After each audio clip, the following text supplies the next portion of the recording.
Unit 13. Listening. Page 66. Right, I've called this quick meeting because I've got to organise the annual sales conference this year, and I want to avoid a few of the pitfalls. I know you've all been to a good number of conferences of one kind or another over the years, so I'd be grateful for a bit of advice if you can. What can go wrong, do you think, Candice? Well, I really look forward to conferences, meeting colleagues from other offices and old friends who've moved to other jobs and other organisations, and it gets me out of the office in my working time. So what I really look forward to is going somewhere exotic, somewhere I couldn't afford to go to if it was me who was paying. But I can remember a really awful conference held in some ugly industrial town just because it was easy for most delegates to get to, when what we really wanted was, somewhere a bit more unusual. They should have sent us to South America or the Far East or something. I mean, it didn't even work out cheaper in the end. Good point. What about you, Igor? I can remember a one-day conference which got off to a dreadful start because the woman who was going to give the first speech, very distinguished she was too, just couldn't handle the technology. I think she had a PowerPoint presentation prepared, but she couldn't make it work.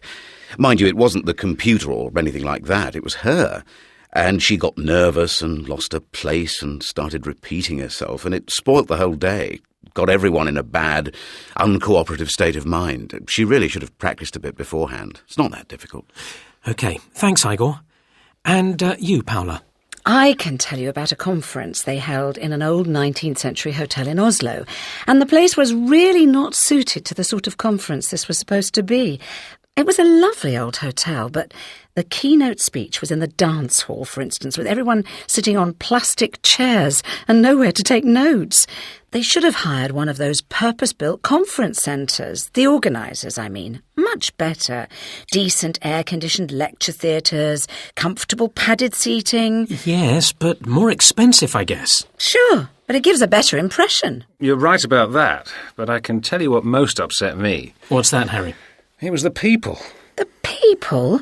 But you go to a conference to meet people. Harry, be reasonable. No, the people hired to run the conference. The stewards and receptionists and that lot. This was that sales conference a number of years ago now. You might remember it. You were there, but they were all so rude and offhand. I just don't think they'd been given any training in customer service. So we were lost and fed up. It completely ruined the 4 days we were there. And, it was a lovely place. Should have been a great conference. So, we have to make sure we get the right people. Finally, you, Susan? It's hard to remember, actually. What? I mean, it's hard to remember a good conference, in my case. I hate them all. But, being in a wheelchair doesn't help. It's not the lifts or things like that. It's staying in hotels. Somehow, they're never quite right for someone like me. I just find the rooms unsuitable, too hot or too noisy, things like that. And I find it difficult to sleep in a strange bed. There are several things there which I'll have to bear in mind. Thanks, Susan. So, what other advice can you all give me before I go off and start emailing people?